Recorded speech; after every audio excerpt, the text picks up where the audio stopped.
New South Wales Opposition Leader Mark Speakman, also from the Shire. Good to see you. You're in Parliament today, of course, not beachside. Unlucky for you. First of all, pre-selectors don't always get it right. Have they got it right here? I think the pre-selectors generally get it right. We had a very outstanding field of candidates last night, and I must say Simon Kennedy is an outstanding candidate.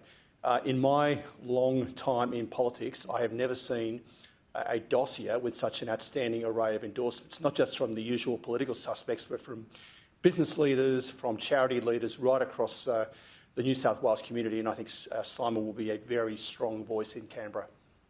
A missed opportunity for women? More women in the party? Well, look, here in the New South Wales Parliament, 8 of the 18 Liberal front benches in my shadow cabinet are women. Sure. 44% of the parliamentary party here in New South Wales are women. So we're almost at parity in New South Wales. We've made great strides in New South Wales, and we've also had a set of policies very much focused on women's issues as well. Universal preschool, improving childcare, not as a welfare handout, but as a way to drive productivity, grants to entrepreneurial women. So women's issues have very much been a focus here in the New South Wales Liberals, and as I say, we're very close to parity in our representation. It's not Gwen really Cherney, happening. I was going to ask you about Gwen Cherney. What's in the works for her? She is an outstanding. Well, look, I would hope to see her in Parliament one day. I've spoken with her today and encouraged her to keep her interest in. She is an outstanding candidate, and I hope to see her in Parliament, state or federal, in the future. Okay, the state, as you point out, the state branch is doing a lot better than the federal branch. And look, there's not a lot of control that party leaders have, to be quite frank. It all comes down to the branches and the pre-selectors. So what's going on at a federal level? How do you think that could change? Well, look, I'll leave the commentary on the particulars of the federal composition to Peter Dutton and do you have any advice? Party leaders down there. What's worked for you at a state level? Well, look, what we've tried to do at a state level is identify female candidates and nurture them and encourage them to run. Okay. So, as I say now, we're close to parity. All right. You would have seen the poll today. Any comment on that? You're pretty happy? You got a bit of a spring in your step, Mark Speakman? So the poll today shows the Liberals and Nationals ahead of Labor on the primary vote in New South Wales. But look, polls bounce around all the time. The only poll that matters is March 2027 when we go to the election. That said, I detect quite a lot of dissatisfaction in the community with the Minns Labor government. They came to office promising they came to office promising a breath of fresh air. I think almost like a Liberal light government. People weren't coming to the previous government with baseball bats. I think they just wanted a bit of a refresh. And what we're seeing from this government is a government that is lacking any vision, any energy. The most they ever do are cut ribbons on opening our infrastructure projects, and they're not doing anything to help address cost of living, which is far and away the biggest community issue. Okay. They've broken their election promises. They've slashed active kids. They've slashed creative kids. They've slashed First Lap. They're not renewing the back-to-school vouchers. And are you going to reinstate those? Well, we're 3 years from an election. Well, as the budget stands at the moment, we would be reinstating active kids in particular and that sort of support. I don't know what the budget's going to be looking like in 3 years' time, so I can't promise what we'll do in 3 years' time. But at the moment, we're calling on the government to reinstate active kids in full, back-to-school vouchers in full, and the regional seniors travel card in full. Well, when you talk about the cost of living, you'd have to admit that Chris Minns is trying to get as many homes built as possible, and he still faces backlash, particularly from a lot of your North Shore MPs, I might say. Well, he's going a wrong way about it. We have a housing crisis in New South Wales and indeed in Australia, where house prices and rents are at record levels. But it's not just supply, it's demand as well. And he won't lift a finger to ask Anthony Albanese to slash immigration. So you want to see immigration slashed? And yet he signs By how much? Well, I don't think you can put a number on it, but it certainly has to be reduced. Of course we can put a number on it. The levels. Why not? No, the federal government put a number on it every year. Yeah, well, I think it can go down even further. We have seen record levels of immigration.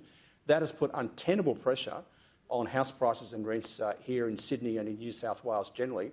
Chris Minns is silent on that. And the problem with his housing supply policy is it's a one-size-fits-all. Far better to ask local communities to design what they want in their areas with sanctions, with a time limit, with the ultimate sanction saying if you don't do it and you're a bunch of NIMBYs, then we, the state, will step in. But this is not what the government is doing. And in fact, under this government's watch, we're seeing housing approvals fall by 15% seasonally adjusted in January. That's the worst in 10 years, and that's the worst across the country. So Chris Minns talks the talk, talks big on housing supply, but we are going backwards in New South Wales under his watch and going backwards compared with the rest of the country. Okay, so do you want to build more houses in New South Wales, and where should they be built? Absolutely, we want to see more houses built in New South Wales and more apartments as well, but you get local communities through their local councils engaged in that process. You don't have a one-size-fits-all where you literally have the housing minister. Some of them are dragging their feet, you'd have to admit, Mark. Well, then you put limits on it. You say to a council, you've got however long, 12 months to come up with a plan, and if you don't do it, then we will step in. But in the first instance, you give local communities... Isn't that what Minns has done?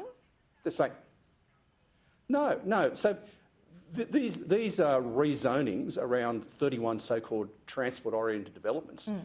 That's been announced. It's starting in April. There has been zero consultation of that, zero whatsoever. So you're seeing potentially areas at the moment that are detached housing going up to potentially 8 stories when you include the uplift for affordable housing. Far better to engage local communities to design their suburbs, which could be transformed forever, and let them have a say how they see greater density in their area and with infill sites as well. And that's what the democratic process is. At the end of the day, we accept you have to have state direction at the end of the day, but please give local communities the chance. And you've got Rose Jackson, the housing minister, who is instead saying, get out of the way. Get out of the way. How arrogant and lazy is that? Well, they do. Some of them do have to get out of the way, don't they? Wouldn't you agree? Well, you give them a chance. You give them a chance to design... How many chances? There's got to be a time limit on it. Of course there's got to be a time limit, but that's a chance with a time limit, not the approach of this government, which is to announce major changes effective April with zero consultation. Zero consultation. And none of this was foreshadowed before the election. Finally, let me ask you about nuclear, because this is being talked about at a federal level. We haven't got the details yet, but often I speak to federal Liberal MPs, even David Littleproud the other day, when we talked about, community expectations and accepting of nuclear. And we often hear about, Lucas Heights and how people are more than happy to live around the nuclear reactor there at Lucas Heights. But do you think the Liberals' plan at a federal level can be as popular? Would it be popular, large and small scale? Well, look, we're still awaiting the details of the federal policy. I've read in the paper that that may be released before the May budget. But certainly Lucas Heights is a long-established and well-regarded facility in the western part of the Sutherland Shire, and it does fantastic work helping medical science in New South Wales.